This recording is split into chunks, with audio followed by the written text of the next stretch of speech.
Evening, people. Evening. Welcome to another episode of the Red Zone. Us three boys are here.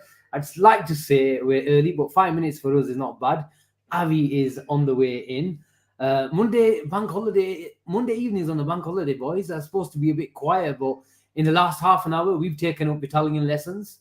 And our thumb, or whatever you use to refresh Twitter, has gone numb because it was bomb after bomb this evening. And this is the reason why we've come a bit late. We had to do a show today.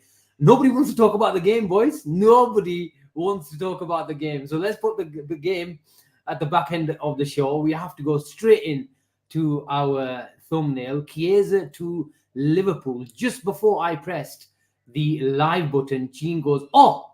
And I thought, oh no, what's happened now? And a tweet from Di Marzio said that Liverpool, what's their name? Juventus and Chiesa are still exploring their options and waiting for Barcelona, did he say? But I think we have to go by the initial tweet. And the man, Fabrizio Romano, his Italian links, I think, are second to none. And he says that he said yes to Liverpool. And could we have a here we go, Federico, to steal Gene's term? Well, I'll come with you to you, Gene, first. It's been a bit of an exciting evening, hasn't it? It really has, Asim. And to be fair, look, I know people will come and start speaking about Chiesa and his last couple of years, but we're talking about a player that was worth 100 million 3 years ago. I'm sure there was a time when we were thinking Liverpool should go on and buy Chiesa for that type of money. Granted, over the last couple of years, he hasn't, he had that really bad ACL and it's taken him a bit of time, but taking him time to come back. And will we see that also of Chiesa? We don't really know yet. But honestly, Asim, I'm really excited. Everybody knows me will know that I've got a soft spot for the Italians due to my previous days. I used to support the Italians because of Baggio and all that type of stuff, and I've grown up liking the Italian way of playing and all that type of stuff. But if we manage to get this over the line, it'll be an unbelievable signing, man, and I'll be buzzing. Really, I really will be buzzing if we manage to pull off this signing. And for 15 million euros, a 26, 27-year-old, it's a no-brainer. Sarib, it's a no-brainer. I quickly did a little graphic on him. I checked his stats, and it came out with a lot of good reading. Progressive carries, 98 percentile. Shot creating actions, 98 percentile. Expected assists, 96 percentile. Passes into the penalty area, 94 percentile. Crosses into the area, 96 percentile. Carries into the penalty area, 98 percentile. There is only one question mark against his name, and maybe you might say, and a lot of fans might say, it's a big question mark. But in terms of his underlying numbers and his fee, then I don't want to ignore the injury. It's a no-brainer, like Gene says. Yeah, it is a no-brainer. But just before we get onto that, Asim, I just want to say, obviously, today we've had some really, really sad news with Sven-Goran Eriksson. Just wanted to give his condolences to his family, and just happy that he got to manage Liverpool at least once. So inshallah, he rests in peace. But yeah, going on to Chiesa, Asim, everything you said there is bang on the money. Now, I've been refreshing Twitter for the last couple of hours, just like probably you two have as well, and the blue check. It's mixed opinions on Chiesa, Asim, and I saw your yeah. What's the result of my poll? I've not checked it out. I haven't saw it either, but a lot of people are saying, "Oh, why are we signing him? It's just underwhelming again." But then I look at it like this, Asim, right?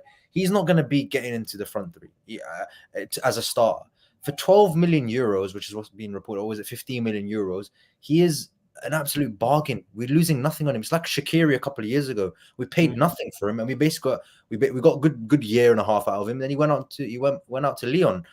Chiesa, he would be exactly the same. He's 27 years old.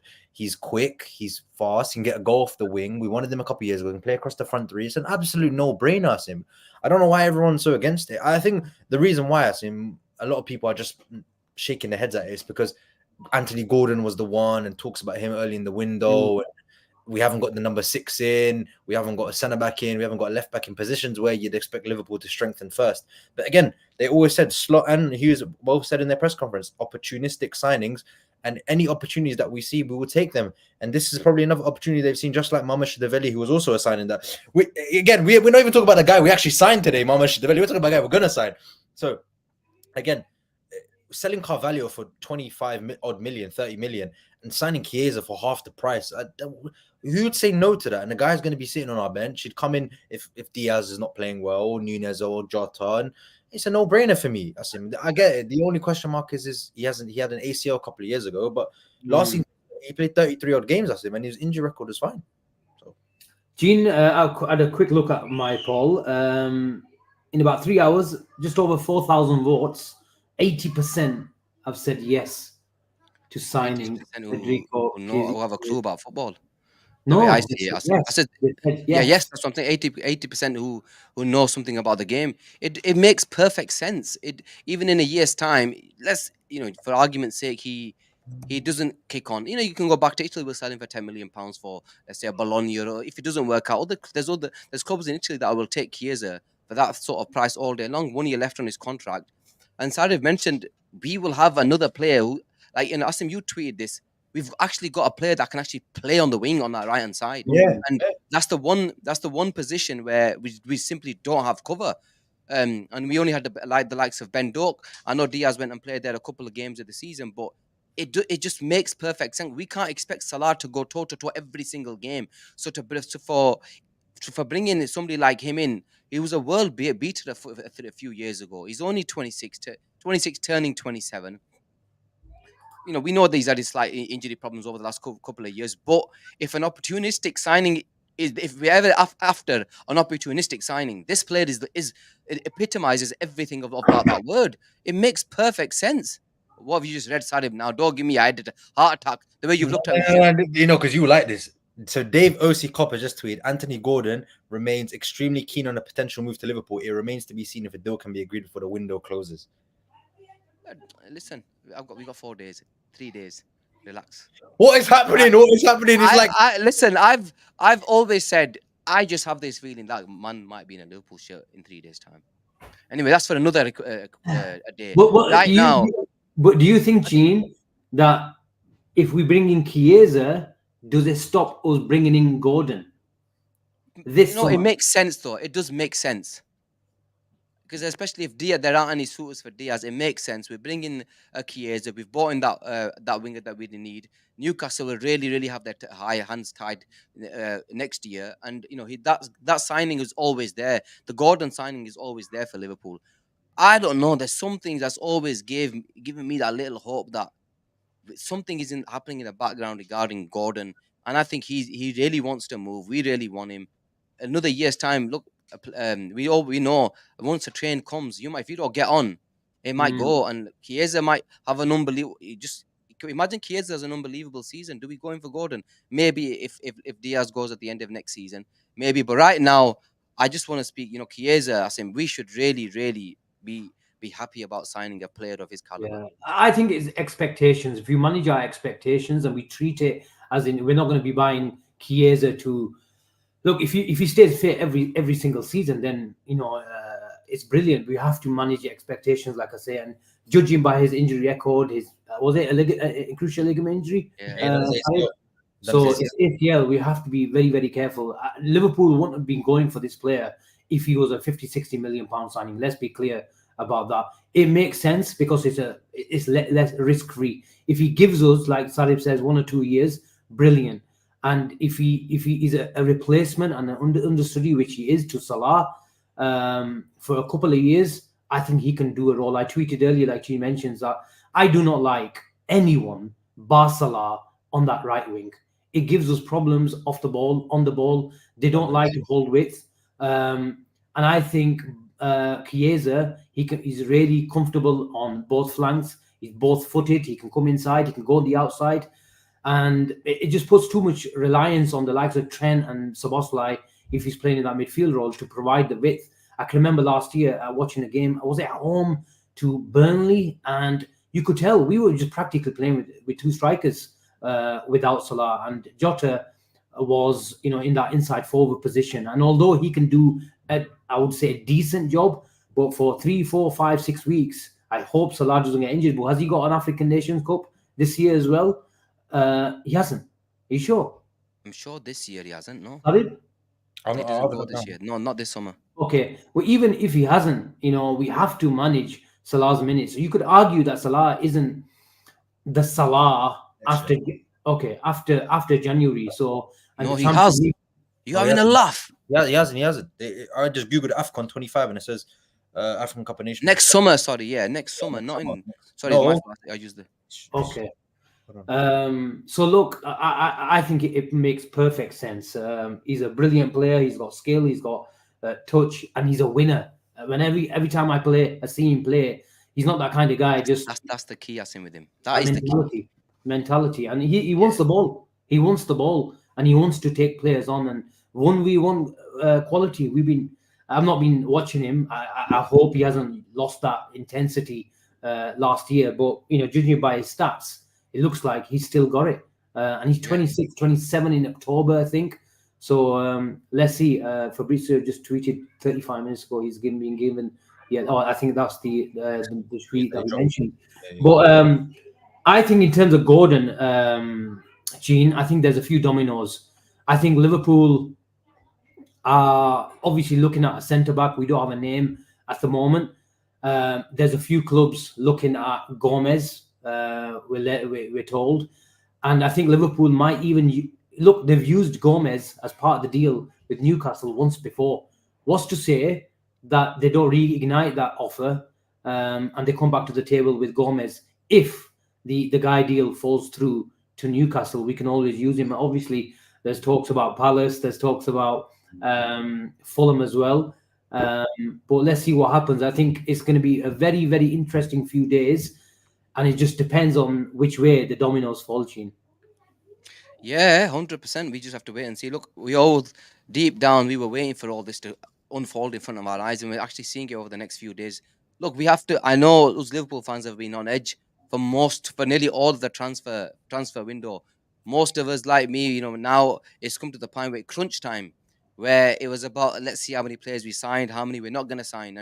And hope, I'm just praying that over the next few days, we will. It seems like that we are going to be active from what you're seeing in terms of the news that's coming out with Chiesa. There was the news about Liverpool wanting a defender today, and you never know what will happen over the next few days. If we do bring in 2 or 3 players, Asim, that's like a huge successful window, because they said they were going to do business in August. I don't care if it's towards the end of August. They've got the business done. As long as they get it done in the next 3 days, we will have to wait and see what happens. But again, look, for me, I'm pretty confident the deal gets done. Like you mentioned, Fabrizio is a lot more reliable than Di Marzio. Di Marzio was good, pretty few days ago. But I'm sure, come on, Romano is an Italian. If there's one area that he knows where the correct news, I'm sure that's the place where he'll get it from. And there was another tweet saying that Chiesa's actually given us the green light. So we'll have to wait and see what happens over the next few days. It'll be an interesting few days. Romano did tweet earlier that Chiesa is also keen on Barcelona. This was about 12 hours ago now. Now, if we're in a position, right, where Barcelona pull up the money for Chiesa, I don't want to be, Have they even registered Almo? What's his name? Olmo, sorry. No. Still haven't registered him? No, they haven't. No. That's why they had to get rid of Gundogan for free. They've chucked Gundogan out the door. They still can't do it. Wow.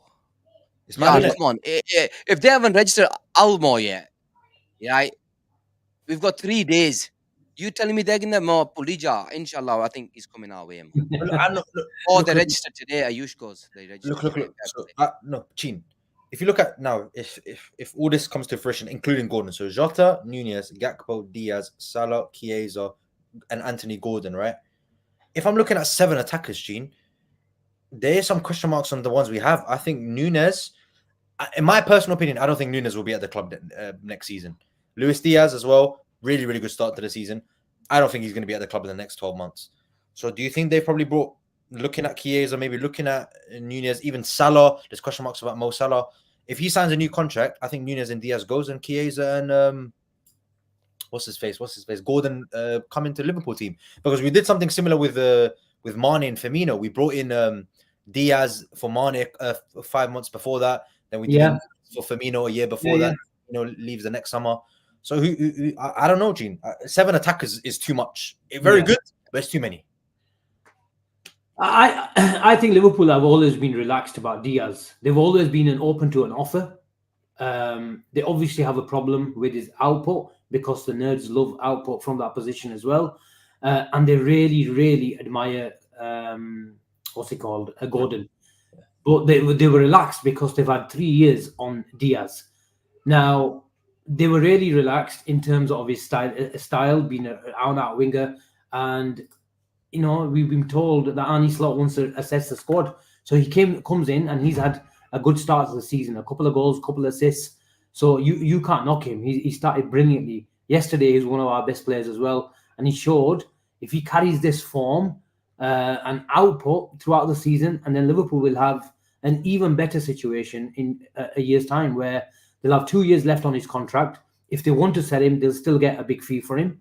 If not, he can stay and he'll be 27, 28. He might extend by a year or two then. So I think Liverpool are in a good position. They hold the cards when it comes to Luis Diaz. And maybe this is the reason why that his team and his father really were vocal this year. They knew that if they wanted to make his dream come true about a move to Barcelona, that they have to be vocal and get the interest going. But we all knew that they only wanted Barcelona. But Barcelona, as we all know, have got financial problems.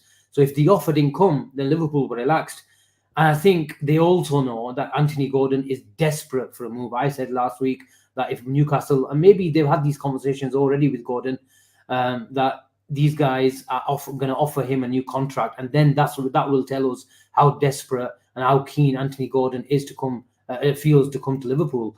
And we haven't heard news of a new contract. You'd think if there's so much talk about Anthony Gordon leaving Newcastle, that is the first option that the sort of occupying club gives him. So, and we've also heard, exactly haven't seen the quotations from Eddie Howe. That's what I was going to read out to you now. Yeah, about some, there were some problems or what. Go for it, Sarib. Eddie Howe says, what I will say is on potential departures, what I will say is from my part and the club's part, we will do everything we can to keep our best players, but I'm not a fortune teller. As managers, we learn to live with it in this world because we have to, but it's not ideal. There is a lot going on. Now, I don't want to read too much into that, but it seems like to me, he is still unsure whether, and the two pictures they used was Bruno Guimaraes and Anthony Gordon. He's still unsure if Anthony Gordon or Bruno Guimaraes will be at the club in the next week or so. So again, it could be an interesting look. And I see Cheen smirking at the bottom there because look at him there with his little mic. That is very encouraging for a selling. Oh yeah, absolutely.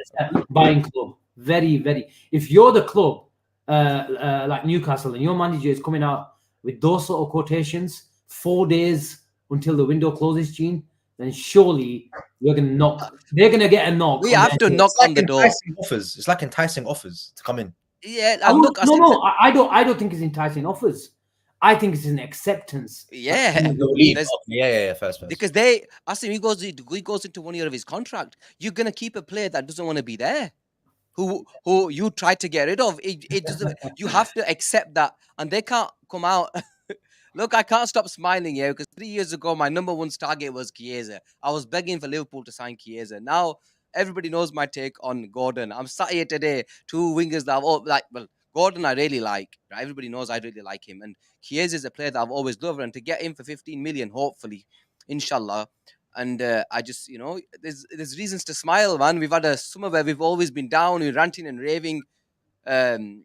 God knows, where we're going to buy, are we going to sign, me and Sarib have been having fights for the last month about players and all this type of stuff. Finally, both of us are on a show, we're relaxed, we're chilling. So, we see what happens. Look, people are saying there's no chance of Gordon this summer. Let's wait and see. Because 3 days, a lot can happen. And there's questions about Joe Gomez as well. Could that deal with Newcastle be put back on the table? Yeah, let's move on to Joe Gomez, Sarib. But before I come to you, let's get through some super chats. Mohamed Kibriya, as ever, always supporting the boys. Big up to him. Chiesa is the definition of a no-brainer. Mamma mia. I told you we've taken up Italian lessons. Rehan Khawaja, thank you very much for your super chat, bro. Our club is too dumb to sell Gomez to Palace and not try and do a deal for Adam Wharton, 60 million, and Gomez for him. Just do it. Hope you guys are good. Thank you very much for that, Rehan. Sarib, do you want to take the Rehan super chat? Yeah, could you get back on the screen if that's all right? Yeah, of course. Yeah, thank you. Look, Adam Morton is a player that Liverpool have monitored in the past. One of our favorite words, Liverpool, as he's monitored, expressed an interest, and looked at, arranged a solution, something, I don't know what they use. But yeah, Adam Morton is a player that we have scouted at Blackburn Rovers, and yeah, of course that interest doesn't disappear, especially when the player's playing in your league. It just doesn't, especially in the position we are, where we can't really argue that we need number 6 because it's quite obvious. But I just don't think that deal is possible this summer. Maybe the summer after that, maybe in January. But I just don't think Liverpool will look at 17 matches of Premier League football and go in and sign a player. Yeah, he might fit all the data, but I think that's even for Edwards and Hughes. I think that's too small of a margin of data to analyze. I think 17 games is anyone can play 17 games and look good. And then look at Dele Alli, for example. He had 2 seasons and he went absolutely nowhere. I know he's had his own problems, but it can happen. The player can be really, really good at a young age and then he can drift away. So I don't want to get too deep into the hype, but good player definitely. Could it be something we look at in the next summer? So absolutely. I know Cheen loves him. I think he's a great player. Asim as well. We all love Adam Morton, but for me, I've always said the issue I have with him is that I need to see more of him over a longer period of time. But let's see. Cheen, your thoughts on that? Hand off, man. Give him Gomez and take Adam Morton today, mate. You'll see in a year's time when he's 120 million and he's 130 million. You watch Wharton's going to be 100 plus every year. 100 and what the issue that you're going to have is you're going to have other big clubs after him. Then we always I get the 16 17 games. Granted, I understand that, and that's a fair point you and everybody makes. But there's some players that you think, you know what, have got it. United, when it came to Rooney, he played how many games? Half a season. You saw the talent, you went and spent the money. There's some players you look at and you think, you know what, he's worth the money. We really need a DM. Do you think it's realistic? The reason why I say that, look, I think he's a good player, but the nerds at the club you guys are talking about those games, only one season in the Premier League. The nerds at Liverpool will want a bit more sample material where they think, these are the numbers and we can scale him up, to here and make him a world-class player. Does he fit the model? And look, we are all frustrated with this model. Sometimes you have to bite the bullet and go for that player if you think he's special enough. But if they haven't got the sample material, and then he's around about 100 million. I get it, Asim. I get it. No, I get it. And it's the same with the likes of Zaha that were at Palace. He couldn't get a move for years when those big clubs wanting him, and they were always pricing him out, asking for 80-90 million. So you can imagine, Palace are gonna want the money, and we've seen that with Newcastle. If you want the player, pay the door, then he'll go. So we'll have to wait and see what happens. But look, if we could get, the thing is, why I want him this season now, Asim, because I believe we could, if they want Gomez, if they want him, we can give him Gomez and take him, and it makes it slightly easier for us. We ain't gonna exactly go and pay 100 million, are we, cash to Crystal Palace? If we can get rid of a Gomez or something that it makes sense, you're gonna pay a slightly over. Don't get granted, but that's just the way it goes. You say that, but we were willing to pay 106, 110 million for a guy that played a year and a half in the Prem. So if we're looking at the sample size, if we go for Water next summer, that will be the same sample size that we use for Moises Caicedo. Caicedo only had, people don't know this, he only had, last season was the year that before he went. Full season. That was his first full season at Brighton and Hove Albion. The year before that, he started playing in about January, February, was on loan at some other club, I think in Belgium, I think it was. And yeah, again, Wharton could be that kind of thing next summer. I know he will go for 100 million this summer. I know. Is it worth the risk, though, Gene? Because we're still going to. You lost out on him. This is the problem. This is my issue. This is exactly why I'm telling you.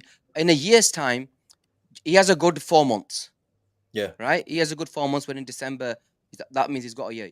And if there are other big clubs out there that want him, that are willing to pay the money, we know that there's other clubs that are willing to pay the money. They will pay him probably double the wages that we offer. That's just the way it is. That's how it works. No, you're right. I agree. This is the thing which I've got an issue with our model is when you really see a player, sometimes there's going to be a risk. Look, I get with Gordon, with Wharton, 100 million is a lot of money. End of the day, it's crazy money. But if it works, you're talking 10 years. You've got a player that's sat there for 10 years who ain't moving. And the guy's a winner from what I've seen, man. And let's see. Look, that's not a deal for this summer now anyway. And I can't see Palace giving him up this season, especially when they've lost so many players.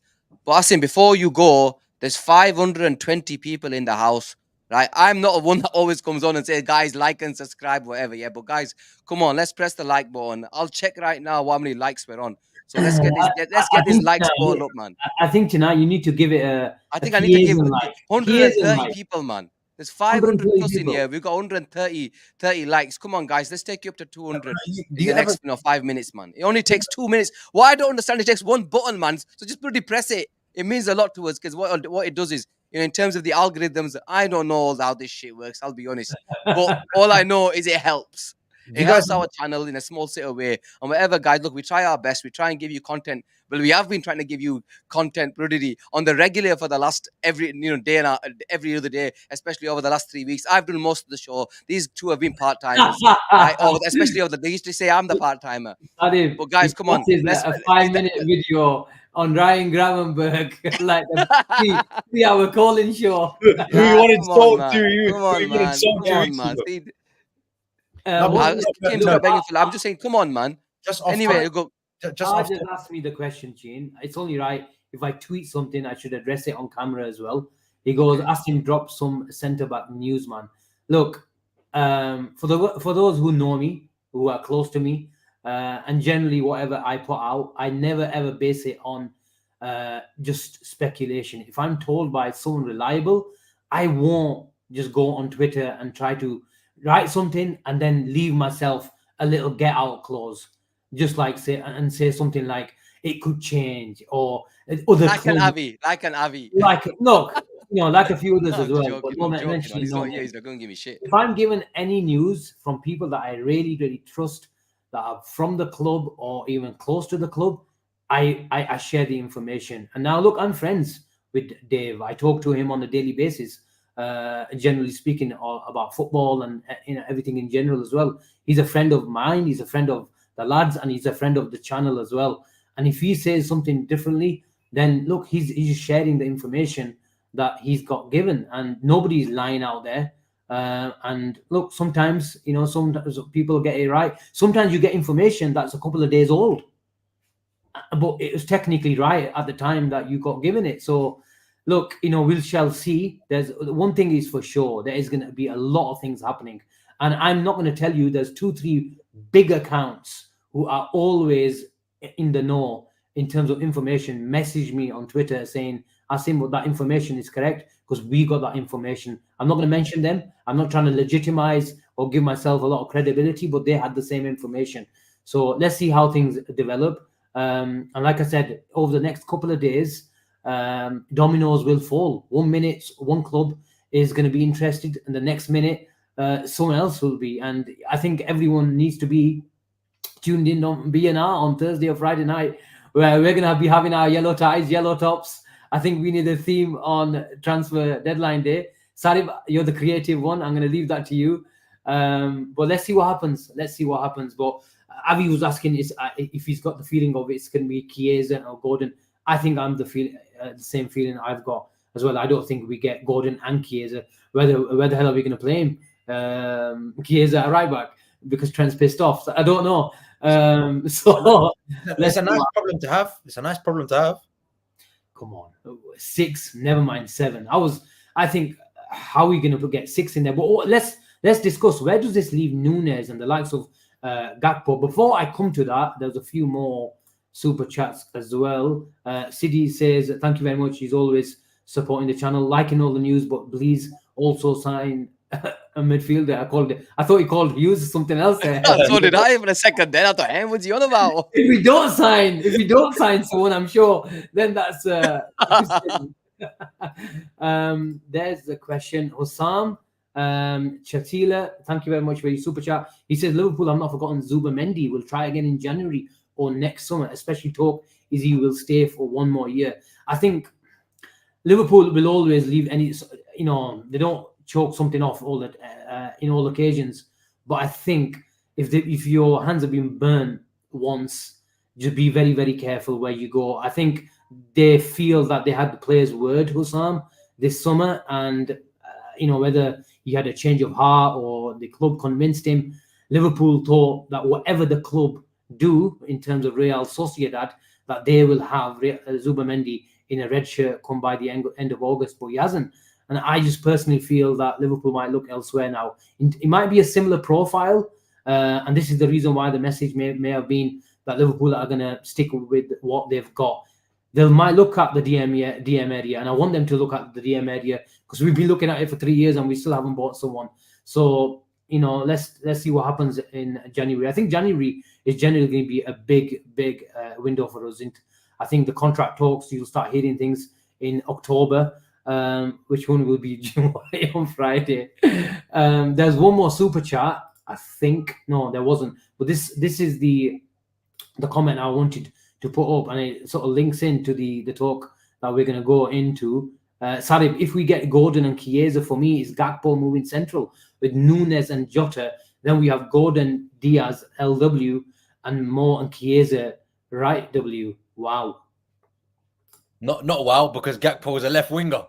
No, wow. No, I'm just joking. What does it say about Gakpo's left wing chances and what Slot thinks of him? If we're bringing in the likes of Chiesa, if we're going to bring in the likes of Gordon, then Gakpo's left wing days might be very, very, what's the word? Shooty. That's the word. Limited. Oh yeah, of course. Ultimately, Arne Slot has said in his press as well. He knows where he wants to play certain players. He hasn't shared it with the press, which I really respect, because it gives us more to talk about, gives us more content, and it gives us more time to figure out where players are going to play. I can see Gakpo playing in that. Not that Szoboszlai role, because you have to play other players that do the work that way, because Szoboszlai gives us so much going that way as much as he does going that way. He can never do the Szoboszlai No, role. no. Never in a million years. But yeah, if he's not playing on the wing, Gene, I don't see him playing centrally, because I don't see him dropping Jota. Gakpo as a 10 could be something I would be interested in seeing.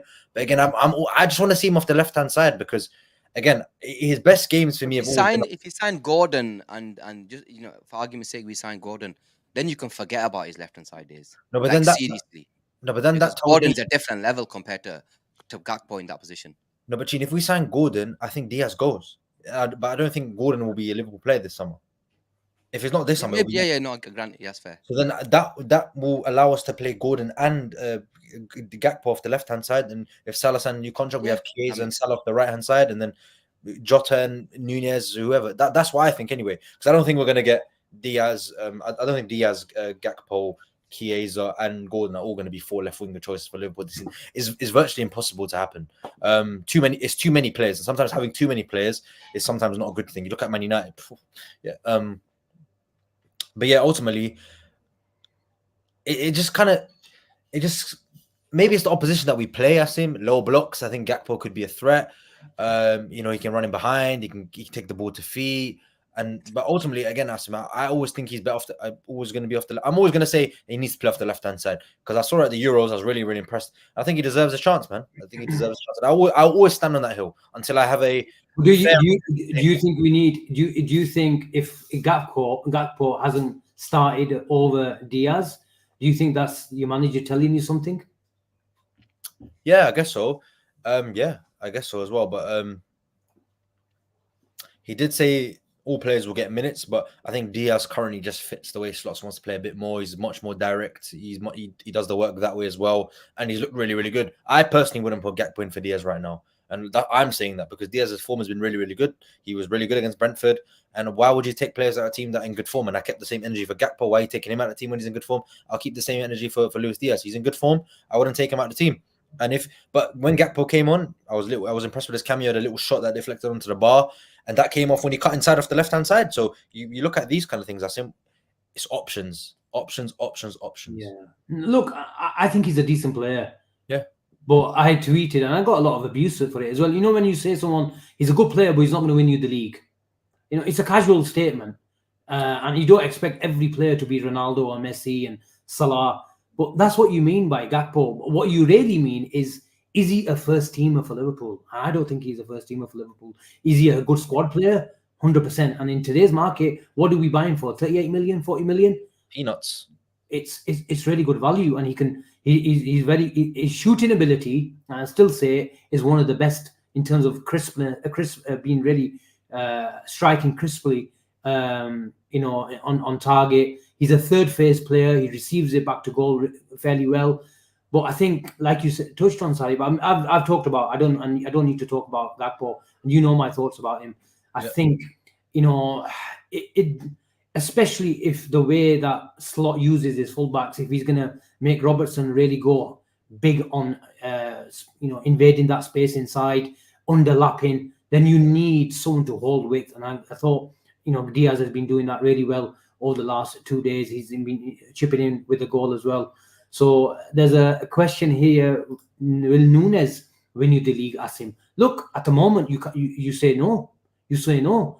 But the reason why I give Nunez more benefit of the doubt, and you probably guys say, I don't know why, because he misses a load of chances, is because his underlying numbers, there's more to play with, and there's more hope from me. A lot of people, and we had this conversation with Osam, Achin would say, knows, he'd say, look, he's had 2 years and he needs the exit though. And I totally understand that. You have to let me say that. But I don't think Gakpo's underlying numbers are good enough in terms of general play. Can he take a guy down the line? The reason why we bring it in Chiesa is because, one, he needs to support Salah, and we can't let Salah play every single game, even though he's superhuman. But we need someone to go on the outside, and we don't have that quality at the moment in our front five. Gakpo, I don't think can drop a shoulder, stand up, man up, and go on the outside. He always wants to cut in and shoot. Can he go the other way? Gene said, Szoboszlai was unbelievable in that press. The way he comes into that 4-2-4 press, I don't think Gakpo can do that. The way Jota and in particular Szoboszlai were screening passing lanes, were cover shadowing passing lanes, so it doesn't go into that. And the timing, I think the off the ball awareness, and this is not me, just ask Jurgen Klopp, the amount of instructions that Gakpo was getting last year from from Klopp when we were defending and we were pressing. It's just general ball awareness and intelligence, and I think Jota does that really well. So there's a lot of stuff good about Gakpo, but there's a few things that are really integral to not just Jurgen Klopp's style of play, but now, more importantly, Arne Slot's style of play, that he just doesn't fit. But there's definitely a role to play. Last week, where we needed to control the game, he came on before Nunez. So that showed me that he's got facets that can, help the team. So, Gene, did you want to go? Oh, look, Asim, I agree with you. And look, in terms of Gakpo and in terms of what Sarib said, playing in the 8-10, and I spoke to you about this yesterday, Asim. Yesterday I was sat in Annie Road, and the amount of times Szoboszlai, this is why I said Gakpo can never play that role. It was, people that are sat in Annie will tell you this. The amount of times Szoboszlai got the 4 in line, and when the press came, he was the one that instigated the press. You don't understand it until you actually see it live. It's unbelievable what Szoboszlai actually does. Yeah, on the ball, I know, there's still a load of work that needs to be done. But I swear, off the ball, the guy, the shift that the lad put in yesterday was honest. It was unbelievable because he sets the press every time. He's the one that gives instructions to the other forwards to get in here. This is the passing lane you need to cut out.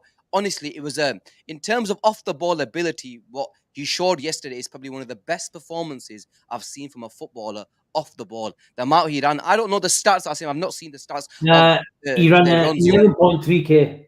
I don't think you don't even need to look at stats to know that he was. I know this is what I'm saying. But I just wanted somebody to just make sure that I wasn't watching shit. Yeah. No, yeah. But really, yeah, he was unbelievable. Honestly, really, if we can, really get him going in the final third a bit more in terms of his ball playing ability, because we know that he's got that, and I genuinely believe over the next few months, Slot will be able to use him a lot more on the ball. We will see him put up numbers in terms of what he does for this club more than any other player, and you'll see a massive improvement. But I just wanted to mention that because it was the first time I've seen a midfielder do that. What he did was phenomenal. We'll stick with Szoboszlai. We'll go into the game. Sarib, I don't think there's any other transfer news of note to discuss. Your thoughts on Dominik Szoboszlai? I've been crying out for Liverpool fans to give him a lot more credit than he's getting. I think Szoboszlai role, although a lot of fans, Hungarian fans and the guys who saw him for his country and Leipzig, Sarib wanted him in advanced roles. Yeah. But he's got a role for Liverpool, and maybe once a few more stars leave this Liverpool and he becomes accustomed to advanced areas, then he'll start showcasing his talents in those areas. But at the moment, he's got a certain role. Off the ball, he is, like Gene said, the instigator, the pressing monster. But when we lose it in general play, I don't think I've seen a player in many years that slows down the opposition's attack like Dominik Szoboszlai. There was an instance where Wissa was about 5-6 yards ahead of him, and he's really quick, and he made up 5-6 yards and he slowed down the attack. That is a massive part of Arne Slot's counter pressing, where it's not just one or two going, it's the whole team going, and Dominik Szoboszlai leads it. Absolutely. And I like to say with Dominik Szoboszlai, it's a shame, really, not really a shame, but his own quality can often be his own downfall, because he is so good in attacking positions, but now because he runs and works so hard, he's got this role which he probably doesn't want to play. And that's why I always say with Szoboszlai, his one of his top qualities is sometimes his downfall where he plays in the team. Because I'm sure Dominik Szoboszlai would love to be playing off the left-hand side. I'm sure Dominik Szoboszlai would love to be, the second phase striker behind Diogo Jota, be that proper number 10 or the left wing or off the right-hand side. But he's got this shift where he has to do back and forth running because he can do it. And Gina made a very good comparison to Fede Valverde. Maybe not to that level yet. And hopefully we get to see that. But what he does, and it's unbelievable. The pressing numbers are unbelievable. He's really quick. He gets out to the ball very quickly. He's not shy to make a tackle. Yeah, sometimes there was one time where I think it was off a Liverpool corner, Szoboszlai loose touch, and then Brentford 2-1 us. And I think that's what Asim's alluding to, where Szoboszlai, he tracks. You never see him sulking. You never see him, stopping. He's always going back and forth, but always running, working hard for the team. And some people say, again, Sleepy Forest says Jordan Henderson did that 4 years ago, but it's not for me. He's not like Jordan Henderson, because he's much more dangerous in attacking positions. He can get you a goal from the edge of the box. He can play off the left-hand side. He's not just a Jordan Henderson. He's a Jordan Henderson with much more attacking qualities. But the role he's currently playing in the Liverpool team, he has to do this because no one else can. Macas doesn't get to cover yards like Szoboszlai. Gravenberch at times with his long legs, but again, he can't cover ground like Dominik Szoboszlai. We also got Bajcetic, can't do it. Endo, we know Endo's problems. He's the perfect player for Liverpool to do so. And maybe some extra support, Asim, maybe some extra support around him, we'll be able to see the best of Szoboszlai in attacking positions. But I think that's a topic for when that player does arrive, rather than now. Sorry, but I want to put this. There's an Opta analyst graphic this season in terms of attacking sequence involvements in the Premier League this year. Dominik Szoboszlai tops it. There you go. He tops it. But that half of it is in build-up. That shows you who's been coming in and joining Gravenberch into the midfield areas. But there's still 5 chances created and 4 shots, where he tops it an overall of 20 involvements. Guess who's second on that? It's Luis Diaz. And then there's a few other players like Eze and Semieno, Morgan Gibbs-White, Trent and Salah, and then Robertson after Cole Palmer. So that shows you Liverpool are making the numbers, attacking numbers as well, but it's all done, Gene, in control. And I walked out, and a lot of people said to me, that was a Manchester City performance from Liverpool, where the last 5-10 minutes we won all going mad and saying biting our nails, and then walking out thinking, wow, we got away with a few because we let the opposition in. Bar 15 minutes from yesterday, Gene, I thought the Reds were absolutely brilliant because they played the game on their terms. 100%, Asim. And I think this is the best, in terms of this is where we have to give Slot a lot of credit. You mentioned basketball, football. You've been speaking about structure now for about 8-9 months now, giving me a load of crap, saying structure to me.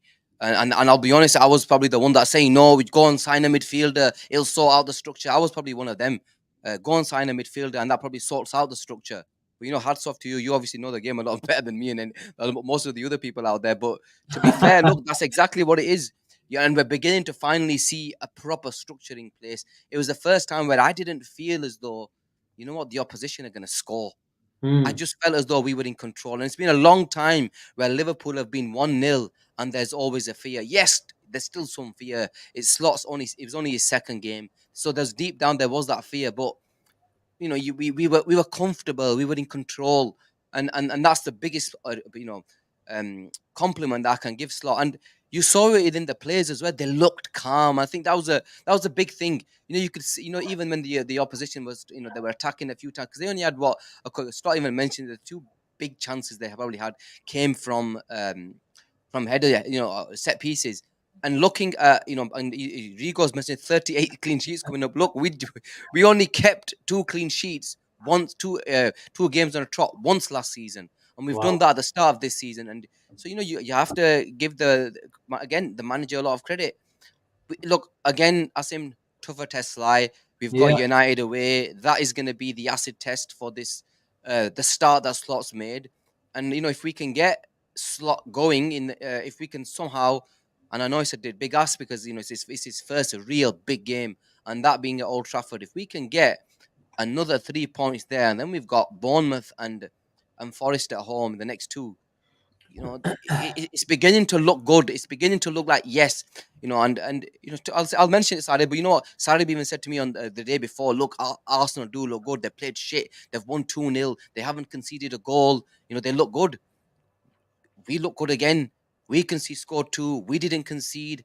Of course, look, they've probably played the harder side in Villa away, but look, we can only take the positives, and you can only beat the sides that are put in front of you. And the weekend game is a big one. That'll be a big test because that's like a Villa away. But obviously, United away is a bit harder, slightly harder for us than Arsenal going to Villa. But that'll be a big test for us in terms of how we turn up there. Number one, how the players handle it, because they lost against Brighton. If we can somehow get that win against United, that will just give this team a massive boost. It'll be a big game for both clubs. They obviously need a win as well, and for Slot it'll be a massive game. But look, we have to give a lot of credit to the manager. He's come in, he knows exactly what he wants. And obviously, you're probably going to speak about the Trent sort of incident as well. He dealt with it. He doesn't give a shit about what he needs to do. If he needs to make a decision, he's going to make that decision. We saw that in the first game against Palace. He made that decision. In this game, he made that decision. He wants what's best for this football club. He will coach them the way he needs them to be coached, and he will make it work. So we have to sort of trust him, and let's hope and pray that, you know what, we manage that this form continues. Jay asks, are any of you boys doing the run to Anfield? I went on Sunday, 8th of September. Jay, I don't know about it. Maybe you can provide a few more details. I need to shed a few calories. So, me and you are away that weekend. Yes. Yes, we are. But you never know. We can maybe send Avi from California. He needs to lose a few pounds after I saw him yesterday. After seeing him yesterday, he does. Sarib, control, measured, principles over formations. I've always tweeted about all summer that I still think Liverpool could do with a bit of extra physicality, especially after seeing them against Brentford. But we have to caveat yesterday's meeting with Brentford that we probably don't face a side that has so much physicality in their team, the way they hunt with packs. And I have to give credit to Thomas Frank yesterday in terms of how they played. They went man to man. We were expecting them to go back 3/back 5. But in terms of Liverpool's performance, Sarib, that you could say is a City/Arsenal performance, but it was principles over formations. But in terms of what really excited you yesterday, especially the second half performance, I thought Liverpool, did play at a higher tempo. But I thought Liverpool have got so much fluidity now about them. And it shows you what a good coach can do, even in a short space of time. Yeah, look, Asim, for the majority of my life, Jurgen Klopp has been in charge. I mean, he's been the longest serving manager that I've seen growing up watching football. So I've always seen high octane, high intensity football from day one. When he first came in, we saw that game against Bournemouth in the Cup. We saw that game against Southampton. It was always high octane, high risk, high reward. And you saw the other end when Sadio Mane scored the equaliser for Southampton. And again, First, that was home games, by the way. Not, I know he drew 0-0 at Spurs before someone goes, "Oh, that's not his first game." But I was always intrigued last season watching Man City and Arsenal play. And yes, at times I was bored, and I was really, really bored watching them teams play. But they never looked like they were going to lose a match. They never looked like they were going to give the ball away to, a cheap free kick away, or they're going to lose the ball while they're passing the ball around. De Bruyne, Bernardo Silva having a little jolly up and down the right hand side, and I just couldn't see it happening. Same with Odegaard and Saka. I just couldn't see those two teams losing the ball. And yesterday was quite a blueprint of those two teams. And I don't like to say it, but if that's the blueprint we're going to follow, this club is heading in the right direction. And yes, at times, watching Liverpool yesterday, I was extremely bored because I'm not used to watching football like this, where you can just knock the ball around for 15 minutes, passing. I think we had like 92% passing completion, Asim. I think that's the most that Liverpool had since Opta started recording stats. Yeah. So it tells you all you need to know, Asim. Sometimes boring football is the most effective way of playing. And yes, Slaughter said it's never going to be high octane, high intensity goal. But it's funny we should say that, because the goal that we scored came from a kind of Klopp kind of goal off a Brentford corner, and the counter press from us was a 2-on-1, and Jota passed to Diaz. But so many times last season, I said that goal, we would have scuffed that. We would have held on to the ball too long, or Diaz would have hit over the bar, would have been straight at the keeper. But I just like it kind of, if those are the tweaks that Slot's implemented in this team, where we're much more clinical in front of goal, then that's good. But I do like the control. Yes, at times it can be boring. Yes, at times I know we want to see 7-0s and 5-0s. I think this season, Asim, I'll be very, very surprised if we see a Slot team win a game 5-0 or 4-0. Very, very surprised. Really? Because we will, man. We're gonna slap some teams. Not like under Klopp. No, I don't think so. Okay, another reason why we should have got 5-0 in the first game if it wasn't for our bloody finishing. Even yesterday's, and this is a question. Look, I'm going to come to you, Asim. The two games that we've played, there was some stat that I think Sky Sports put, in terms of our first half performance comparing to our second half performance, and you saw the XG go from 1 to like 4, close to 5. And you saw a massive difference in terms of chance creation in the first half to the second half. So what do you think that is? What do you think that is because of? Are we tiring the teams out? Are teams getting tired? Is it the way we're playing? What do you think what is the reason behind why we're able to do that? Because the second half, the way we play is completely different. I feel as though we're onto and we want it more. I just look nearly 5 XG in the second half. Rigo goes. Attackers see a massive difference between the first. We've sort of it's like we're controlling the first half a lot more, and second half is bang. I don't think the XG was 5 though in the second half, Rigo. I think it was about 2.75 in the second. No. For the season, the last two games, the two second halves combined. Yeah, maybe combined for the first. Maybe the Ipswich one. I can't remember the Ipswich one. From what I remember yesterday, I think it was around about 2.25 for yesterday. Yeah. Second half, sorry. XG, but maybe Rigo can clarify. Two. Gene, I think Liverpool and managers around the Premier League have seen a new manager has come in. They've checked out our pre-season games, and they know that Liverpool and Arne Slot's Reds are going to be about central progression, and they know this guy is massive on build-up. The 4 and the 2 come, and we're giving 6 players in our first phase of build-up to engineer a bit of control. And we've had some problems with what do you call him in pre-season. Van Dijk wasn't there, and there were some instances. I think from what I remember, the Man United game. Now, Man United could have got about 2-3 goals from our first phase of play, and this is the reason why I said that be prepared for some daft moments in the first 5-6 games. But I think when our good players have come in, the likes of Van Dijk in particular, how do you press him? If you get really, really close, he can ping it for 60 yards with a diag. And then you've got Trent coming into those areas. And I think Carragher touched in the interview with Slot that is there a sort of sense of freedom with Trent?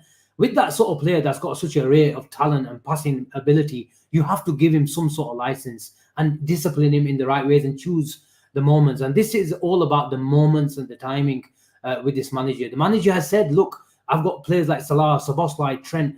I will give them the moments to express themselves. How can you not when you ping it from 50 yards on a sixpence to your attacking left winger or right winger, whether it's Van Dijk or Trent?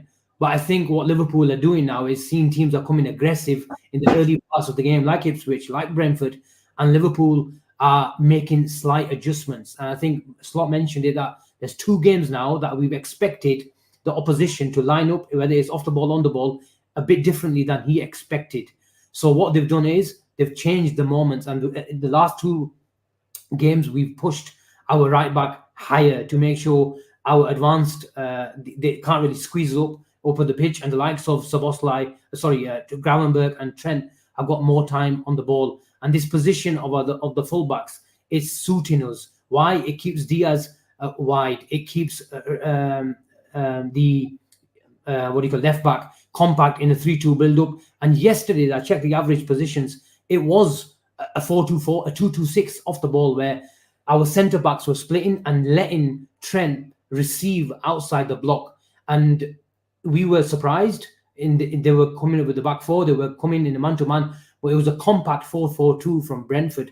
But when it's really, really compact, and you don't want to prevent, when you want to prevent Liverpool progressing centrally, then you need someone like Trent to just receive outside the box. And then we can pull Szoboszlai in a really number 10 position. We can tuck in Salah and give him those crossing abilities. Again, Slot mentioned there's so many facets to Trent's game that we'd be stupid not to take advantage of. And I think it's these halftime subtle adjustments that Slot's making, that where Liverpool are making a difference on the pitch. It's not a coincidence where, you come outside the second half. Yes, I know what you're saying. We move the ball. And how can you keep that intensity from Brentford and likes of Ipswich, especially for 90 minutes? It just doesn't happen, Gene. Yeah.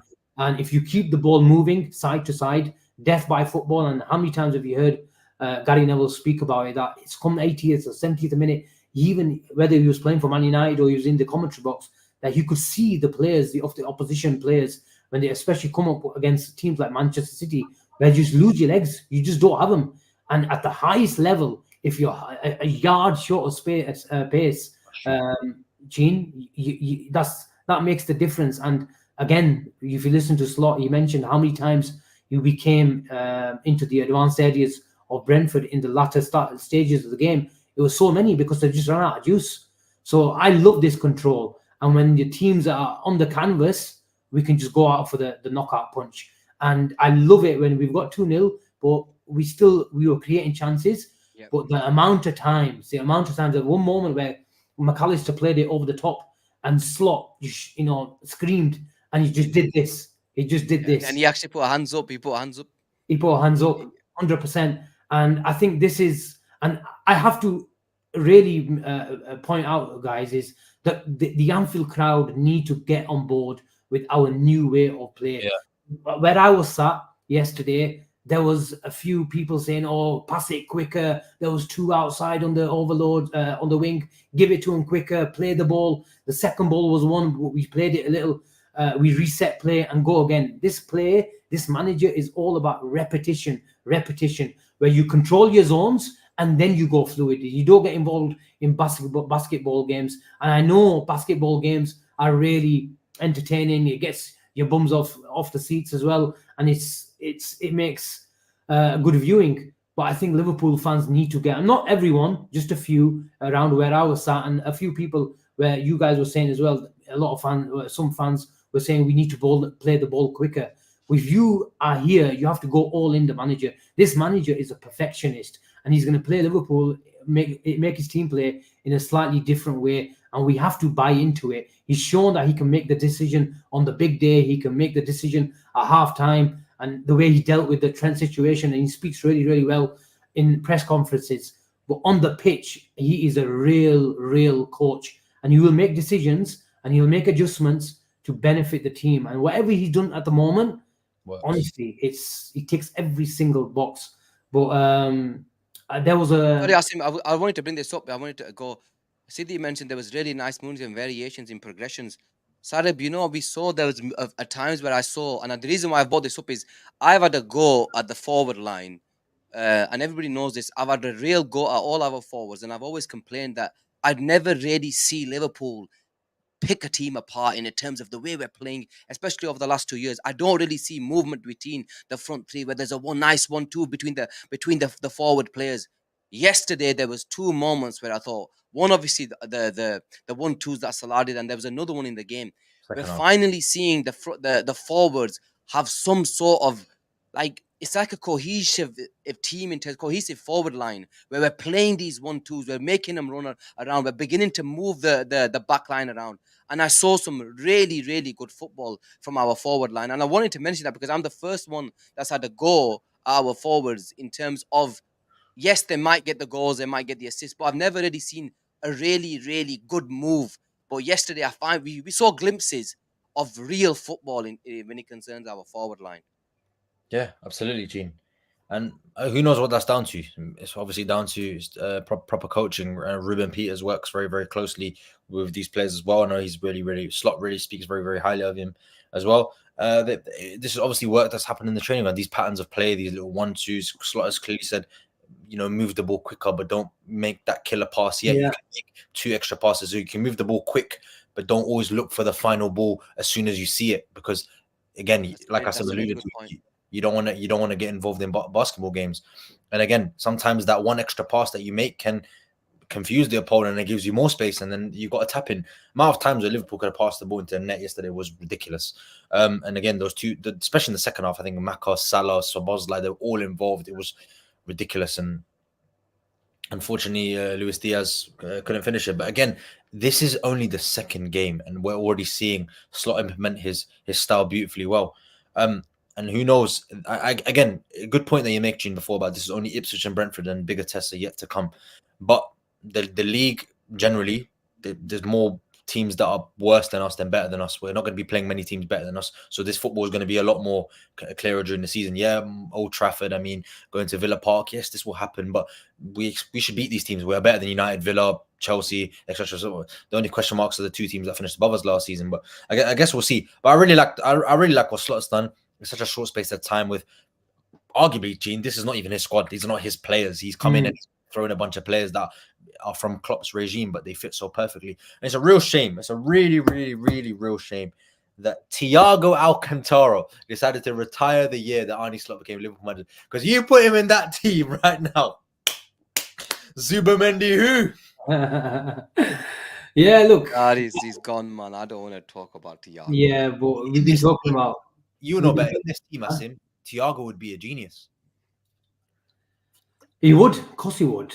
Oh, come on, man. If he wants a guy who can control the tempo, if he wants a regulator, if he wants short space passing, if he wants someone breaking the lines, he's the definition of that, isn't he? That controller. But yeah, City says Thiago doesn't have a hip. You need a hip when you play. If you're press resistant, you need a hip. And unfortunately, he doesn't have one. I watched it from home, but I didn't see Trent invert as much as I did under Jurgen Klopp. I thought he was playing, again, the wide 10 role, sometimes conventional, but he was more up and down against Brentford rather than playing in the inside half spaces, just in front of the back 4 where we see him play a lot back 3 even. Is that something we could see? Is Slot going back to flying fullbacks, or is he trying to address the situation based on the opponent? Because I think he did allude to it. That's why maybe you see us in the second half where we're much more fluid, because Slot maybe identifies the problem that we had in the first half and goes into halftime and goes, okay, we need to do this and that. And then he did it last week with Kwanzaa for Konate, etc., etc., etc. Maybe that's what he's doing with Trent. You can tell me more, Asim. You know football better than me. Yeah, look, again, Slot said it depends how the opposition press. And when we do need to create a bit of control, and it's a very, very aggressive press, you'll see Trent come into midfield. You'll see him come occupy centre-back positions as well. So, but in terms of why he was a bit more conventional yesterday, and I think we wanted to give a bit more time to our connectors in midfield. And this is the reason why I think Gravenberch was really, really good. He received it. And we're using this 4-3-3 formation really, really well, where it's not always 2, it's 2 advanced 8s as well, and then it gives Konate to go wide and Trent to go into spaces where he can occupy centre backs. So if someone is playing a man-to-man system, and we saw it against Atlanta, Bielsa used to do it with Leeds, you have to disrupt their man-to-man system, and then you have to ask them, are you going to follow me? Is that winger, their left winger, going to follow Trent all the way to their box? And if he does, it gives the likes of Konate, it gives us an extra body in our build-up. So you have to disrupt their man-to-man system, and I think we did it. And if they don't, then we get more time in the back line. So I think the fluidity that we did it in, where Szoboszlai sometimes comes deep, Trent stays in a conventional play space. If Szoboszlai carries from the first phase into a number 10 position back to goal, then Trent can come into the midfield and complete the box. If he doesn't do that, if he's on the out, if Salah tucks in, Szoboszlai is in the number 10, and then Trent picks up the winger position, if you like, in second and third phase of football. So we've got that fluidity, and we've got a similar fluidity, probably not as good on the left-hand side, but I've been a big critic of Robertson, and I thought he had a brilliant game where he wasn't occupying positions, but rather than just arriving in those positions. And how many times did you see him drive into that position? And the main reason why, and I touched on it earlier, just to go back on Trent, where if they're in a really compact structure, Sarib, you want Trent to receive outside the box and the zones. And this is the reason why you saw him pick up a lot of crossing positions where Salah was tucking in, occupying their centre back, and made it in a 3v3 or 4v4, and then Trent was occupying those wide areas. So it was all about receiving outside the pressing zone. So I think Liverpool have got fluidities, they've got technicians, they've got footballers that can do a few more things. And this is all about, it's not all about, look, Brentford surprises, Ipswich surprises, but then we have to make sure we make those adjustments at half time. And it showed. Liverpool were absolutely brilliant in the second half, and long may it continue. But that is the main reason. And there'll be other situations where Liverpool are creating and needing a one extra body in midfield, Sarib, and that's when you'll see him occupy, inverted roles. So it just totally depends on the opposition. But I want to talk to you about Liverpool's control, but Liverpool again have showed us that they're still one of the best transition sides in the world, Gene. The first goal came from that when I think our three forwards combined. Salah won the ball on the edge of the box, and then that sort of play between Jota, the timing and the run from Diaz. Because let's make no mistake, Diaz was marked not by a defender, but a guy probably, arguably, one of the quickest players on the pitch in Brian Mbeumo, and powerful as well. But the way he maneuvered him and made that run across him, it bought him a couple of yards. And then we've seen him in that position where he falls, he does a few things, and he fluffs his lines. But yesterday, Diaz, in that moment, produced. Yeah, he did. And he just reminded me of a goal that against Roma, where we scored, where Firmino played in Salah, and he just obviously chipped it over over Alisson. It was that type, because he's the one that made that type of move. I was praying, Asim, because I was at Annie Road, I was praying for Diaz to make that move. And, when he made that move, I was just praying Jota put it on a plate for him, and he did. And you got to give that transitional play from the front three. And this was, again, I was alluding to earlier, is I want to see more from our forwards. And it feels like in the last couple of games, look, Diaz has got a goal and assist. Jota's got a goal and assist. Salah's got 2 and an assist. And they're scoring and assisting, which end of the day, that just helps their output. And it helps us. So we're beginning to see the front three link up in plays where we want to be able to see that, you know what, these guys are proper forwards now. There's proper forward play. But that was a brilliant move. It was a brilliant break, brilliant counter, brilliant pass, brilliant run, and a brilliant finish. So you got everything in that counter attack, and that's all you can ask from our forwards. That when the moment comes, you grasp that moment. Grant, over the last couple of games, we have missed a few chances, so we need the forwards to bury their chances when they get them, because we do get chances. We were speaking about XG earlier. And, our XG was higher than what we scored. It was 2.5, 2.6 yesterday, and we only scored 2. But we are beginning to create. Have a flying game though, Gene. Again, and in the first, look, the keeper was really, really good. Fair play to him. And Diaz, Asim could have had. He made a brilliant save from Diaz at the near post. There was another one that Diaz scored. It was a brilliant Diaz performance. And I was gonna do something on Diaz tomorrow, because again, I was this critic. I'm the one that said his outputs would be nowhere near good enough, and I wanted him out. And that's just the way it is. because I want output now, especially if you're in our Liverpool forward line. Talk to me with numbers. Yes, you can do all the running. You can do. I don't care. I want numbers on the board. That's honestly, right now from our forward line, I want numbers on the board that they've got the goals, they've got the assists, because that's what wins you titles. Because you need your forward line to produce. So it seems that these three have started the season well. They're beginning to show the numbers, and we just have to hope that it continues. Obviously, we don't know what's going to happen over the next 3 days. But the others will get their chance. Gakpo's come on now. Nunez has come on yesterday. They will get their chance because we will have a lot of games. In October when the Champions League kicks in, there's an extra games, the FA Cup and all that, the good stuff. But let's wait and see what happens. But I am really, really happy. Excuse me. Yeah. I'm really, really happy with our forward line right now and the three players that are occupying them three positions. Sarib, I don't like sticking a knife in Gakpo. Would you see Gakpo score that type of goal? No, because I don't think he will get in that position first. He's more ball to feet kind of. He's more a ball to feet kind of winger rather than a running behind kind of winger. And I think we've been crying out for someone that can do both of those things. And obviously, Luis Diaz was showcasing that yesterday a bit more, and that's why I keep him in the team. But ultimately, Asim, with Gakpo, I don't want to go into the subject again. I think we just need to see him play a bit more in the system. I think it's unfair to say that unless we get to see him properly. And I thought his little cameo when he came on was decent. Yeah. And I think maybe that's because the opposition was a bit more tired, but credit when credit's due. But on that goal, for me, Salah was involved, won a 50-50, and Slot's always about duels. You have to win your duels. He's alluded to that point, duels.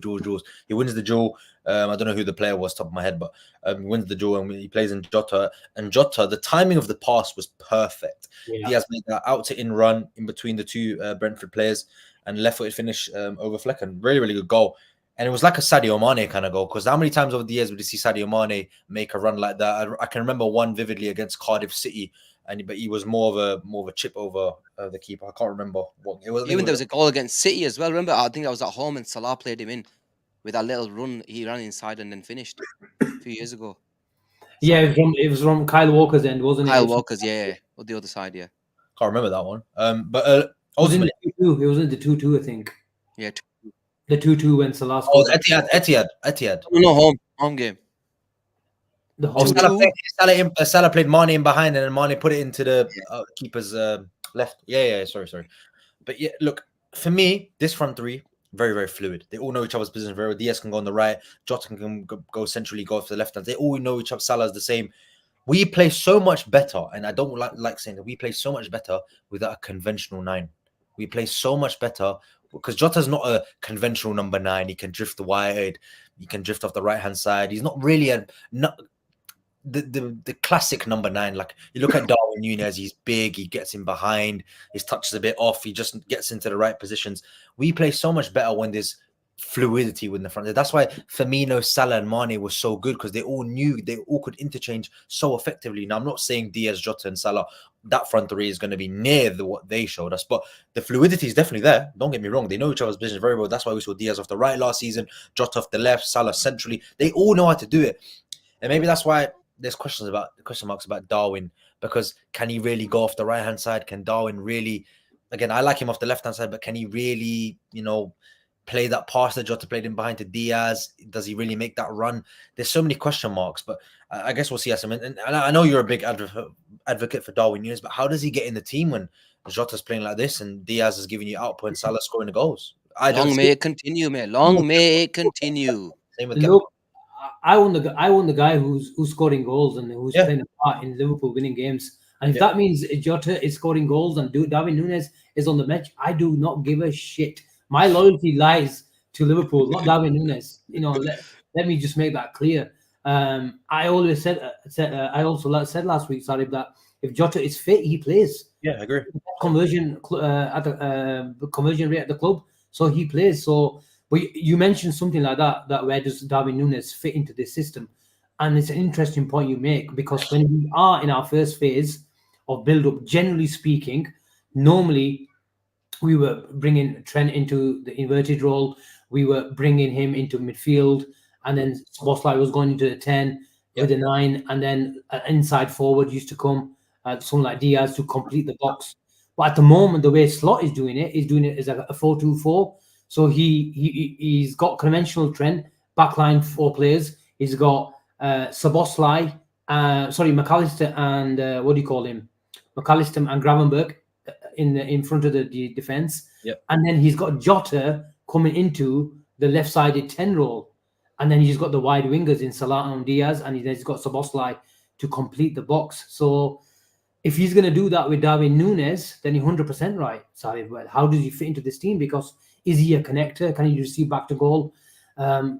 Even though I don't think Jota is unbelievable at it, that's not his biggest strength. His biggest strength is box crashing from that position. And he can still play on the shoulder of defenses. He's unbelievable. He's always in the right place at the right time.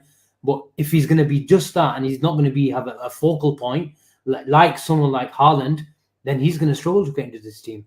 Make no mistake about it. But look, I think again, it'll be interesting how Liverpool's team develops, how their structure develops over the course of the season. I don't think Liverpool will be unpredictable at all. And maybe this is the reason why he came yesterday, where they were chasing the game yesterday and they were leaving a lot of spacing behind their defense. And when it's a man-to-man system against a tired defense, then Darwin Nunez is an option. So as long as we use him right in the right moments, I don't care if he's on the bench. As long as Liverpool are in control of games and Liverpool are winning games, that's all that matters.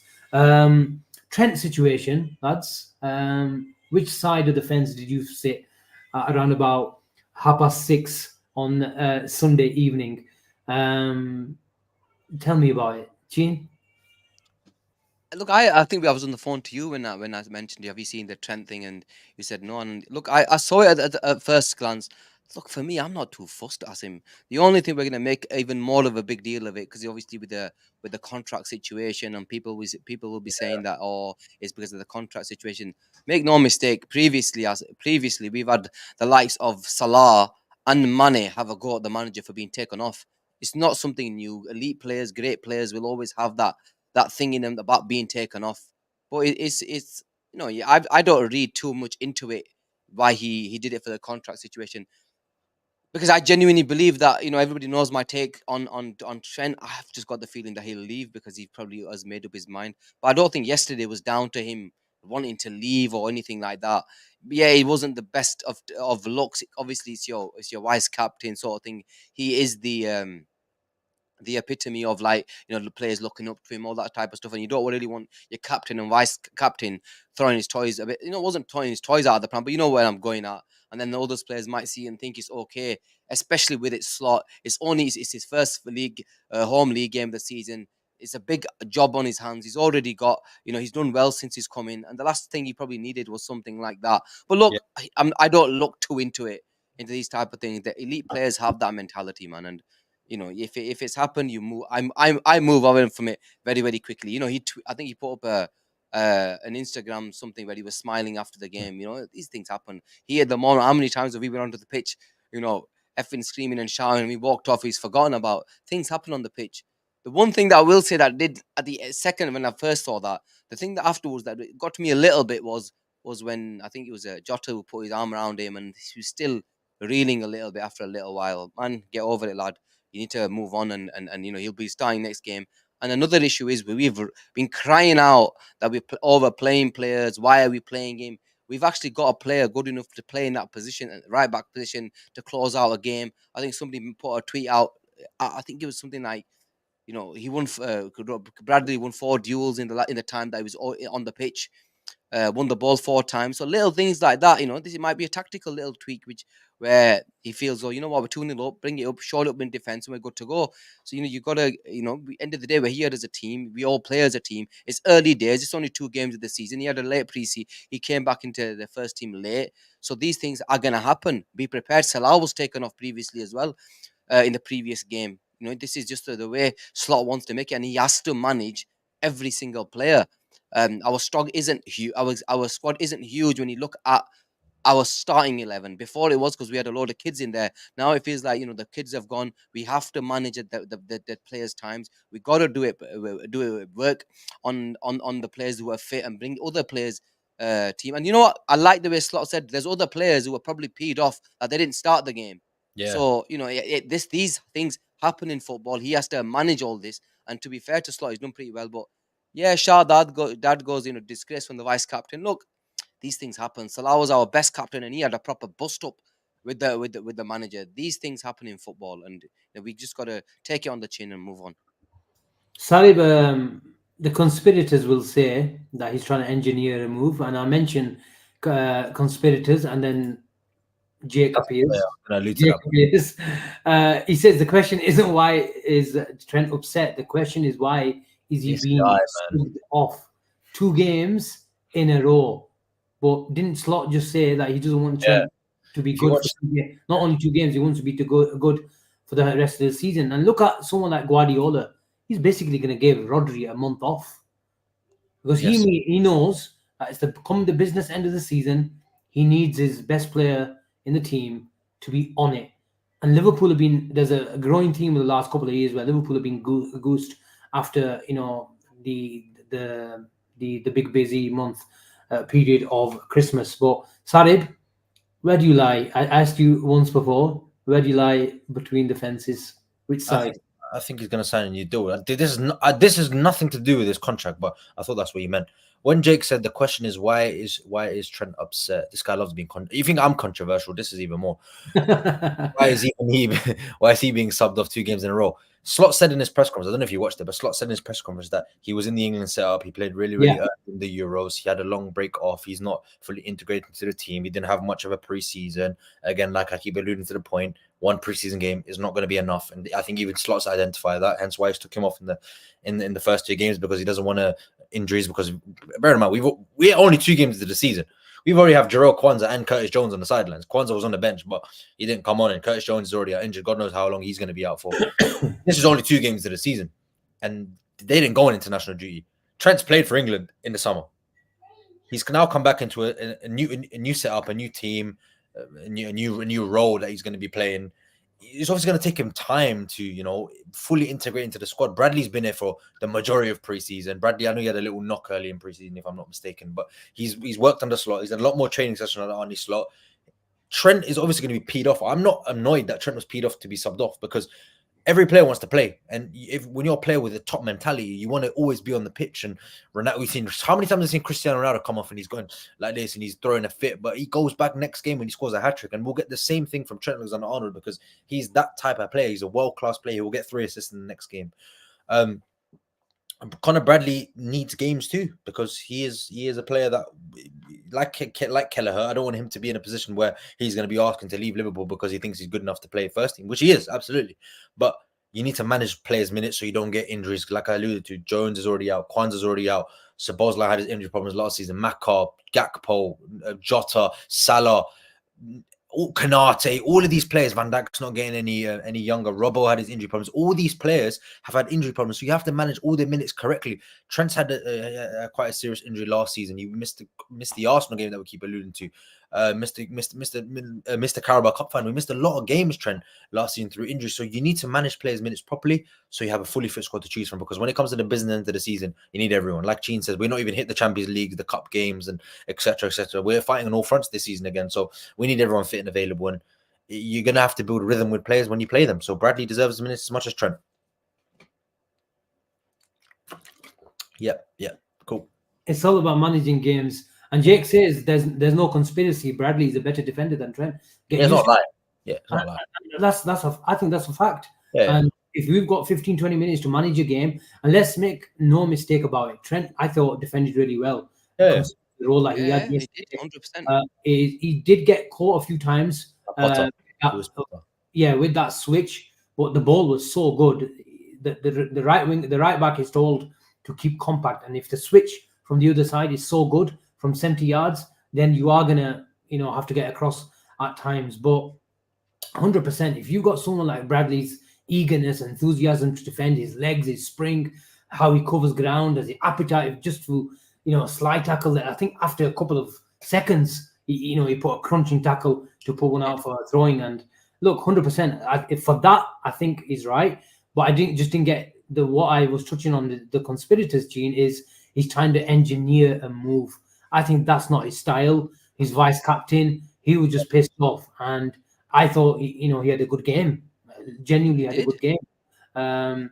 But look, let's see. I think people were trying to make, and what I didn't like is there was someone on Twitter who put a video out and deliberately, I don't know if it's actually done deliberately, or maybe they started recording at that time.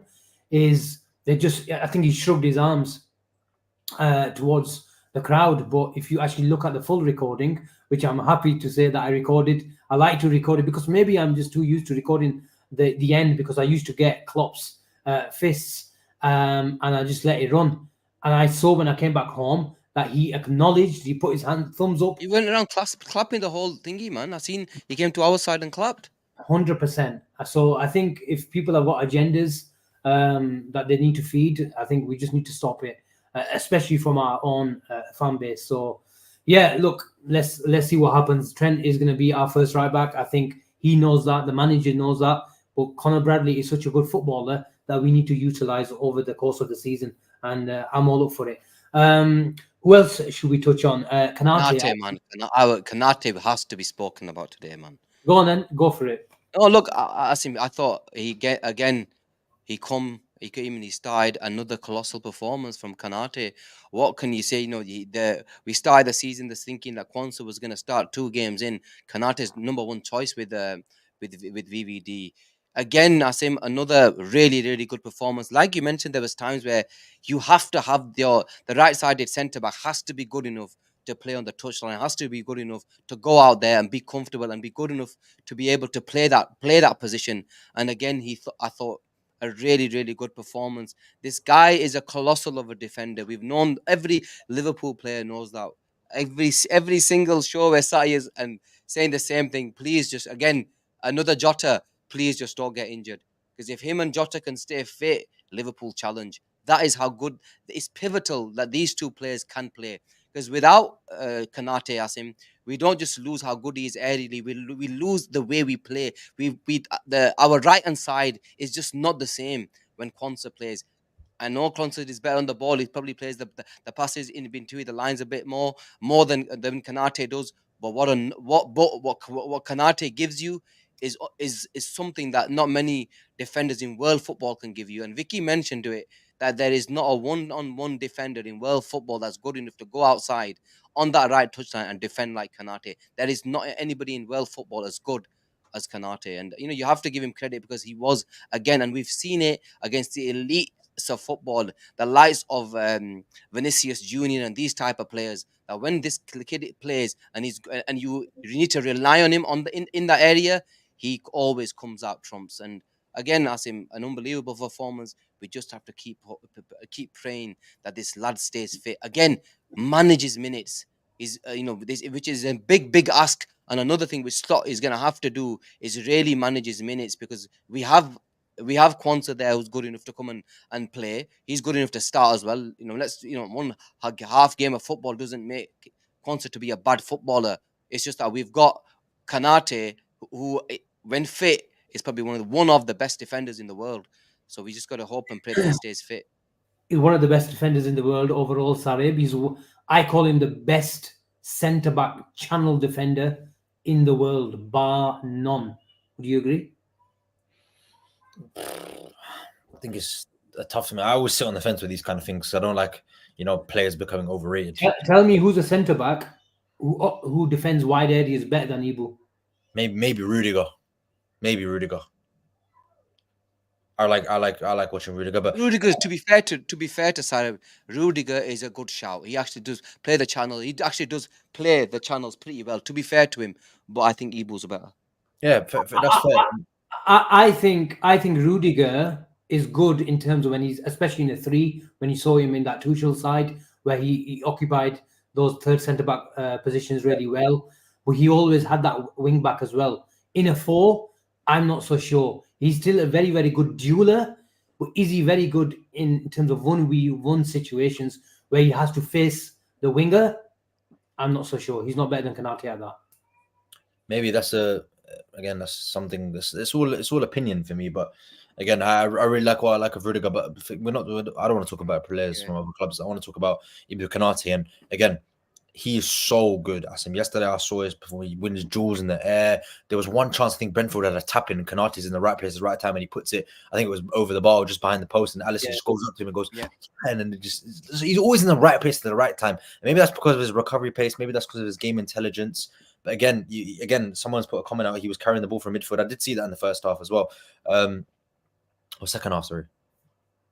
No, first half. First half. Yeah. He's that type of player. And again, we've seen Jarrell Kwanzaa do that many times, but Ibu Konate's got the pace. And him and Salah were having a little jolly up down the right-hand side, and Konate realised he's centre-back and he ran back to centre-half. It's just stuff like this I really like with Ibu Konate. And he's big, he's imposing, he's as big as Virgil, maybe not as composed as Virgil at times, but again, that just shows his, he's still very, very, not in his twilight of his career, still early days in his career, so in the sunrise of his career, so he's obviously going to be things that you need to work on with Ibu, but the most important thing with Konate is his fitness. No one can deny his quality, because his quality is there. We've seen it for years. We saw it in the Champions League final. His best game for Liverpool was that Champions League final, and big players turn up in the big days, and he needs to stay fit, Asim, because if he stays fit, we are in business. That back four or back whatever you want to call it, back three or structure, but back four generally, Robbo, Van Dijk, whoever plays left back, Konate, Trent, that back four is strong. It is strong. With Alisson and it's a very, very strong back four.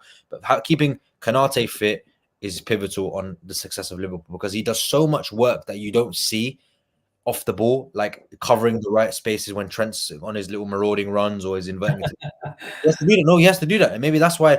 100%. He gives us so many luxuries. Yeah, exactly. And he's a luxury kind of defender, maybe not as composed as Virgil or other centre backs in this league or in the world, but he gives you something that other players don't. It's the aggression, the pace, the ability to cover ground very, very quickly. Ibu's got all of that. For a big man, he's rapid, and he can only bode well for Liverpool Football Club.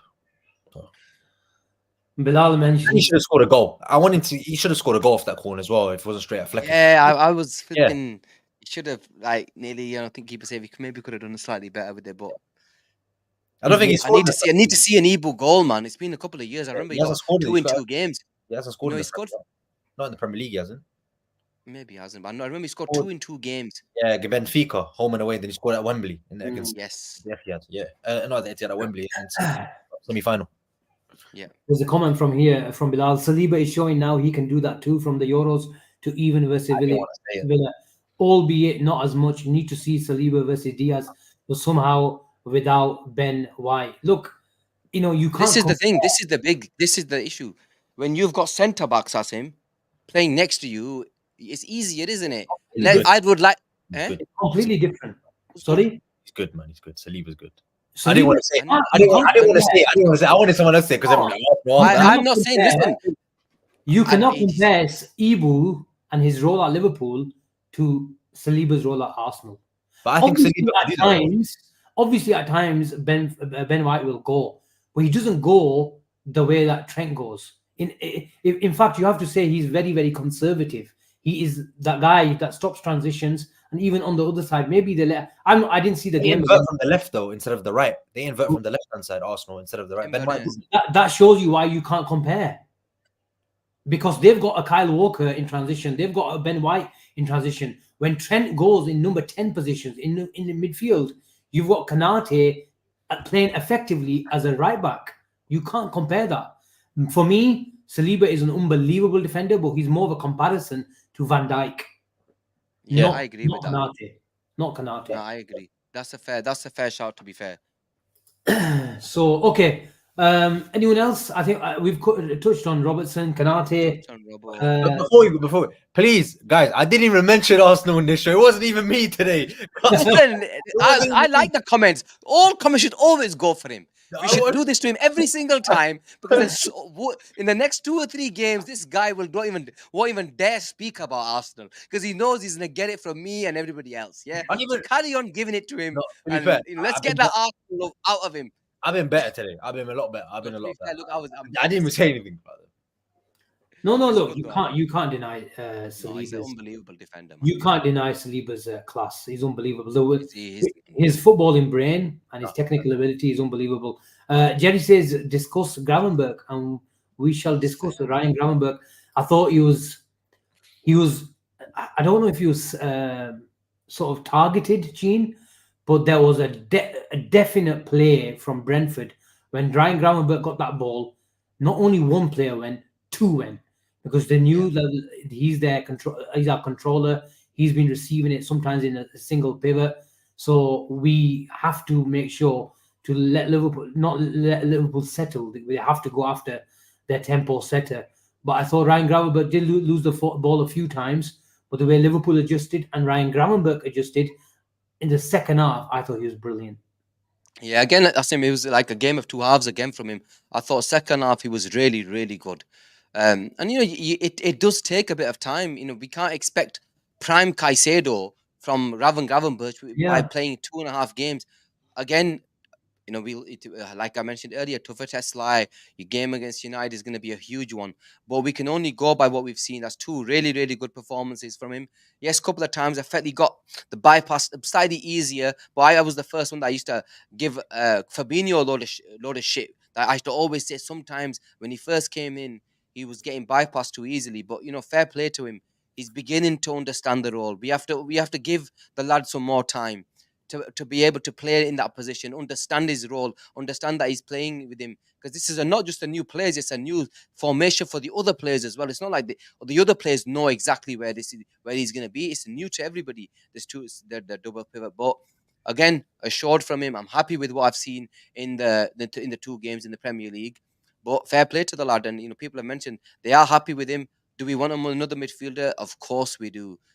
But we will have to wait and see what happens. It was again, look, in the first half, you mentioned teams, they're gonna come with a bit of energy. They're gonna come, and if they're gonna target him, then there's gonna come a time where the more Gravenberch plays in that role, other teams are gonna understand we can't go and press him all the time because we're gonna leave spaces open for our other players. This is where we'll see the likes of Maka. We saw another good performance from. I thought Maka was good yesterday. He was beginning to play a bit more. I know it's a bit more of a conservative role for him, where he's understanding I think he's more in position now than when seeing him more in terms of being disciplined in that role. But again, I've got to give Gravenberch a lot of credit. First half could have improved really, really good in the second half. Bilal says Asim Gravenberch only lost the ball 3 times. But if you're playing as a regulator, Bilal, 3 times for me and for the nerds in football is quite a lot. It's quite a lot. The elite, because when the ball goes in from the back line to Gravenberch and the press is on, if Ryan Gravenberch loses that, they're onto our defense. And in this league, it's a goal, generally speaking. So I know we're going to compare him to the elite. I think last time I checked, the average over a season, Rodri loses it once a game. So that's on average. That is the level. So in those sort of stats, losing it even twice is quite a lot. It's quite a lot because you're seen as the metric is just the way it works. It's not like a shot where you're going to get 5-6. If you're Salah, you'll get 5-6 shots off. That sort of metric will be in high numbers. Your regulator, your midfielder, your conductor, your controller losing the ball 3 times is quite a lot. I'm not saying that's a criticism of Ryan Gravenberch. He's been playing the position for a month. So, look, let's see what happens. Anyone else? Your man of the match, boys? Diaz. Luis Diaz. You have to give it to Diaz this time. Luis Diaz. Wow. Wow. So who do you give it to? I thought you guys. He's trying to get you folks to say something weird like he did last time. Don't worry, I'm not going to go Alisson, Sarib. You'll get pelters. I thought you guys might go Konate. Ibu. Yeah, look, I get the Ibu shout, but output is output. For me, man. Output is output. No, I can't complain with Diaz. I can't complain. Who's your Diaz? Both Diaz, yeah? Diaz. Let's ask the chat. Chat, Diaz, what's the man of the match before we go? Diaz. The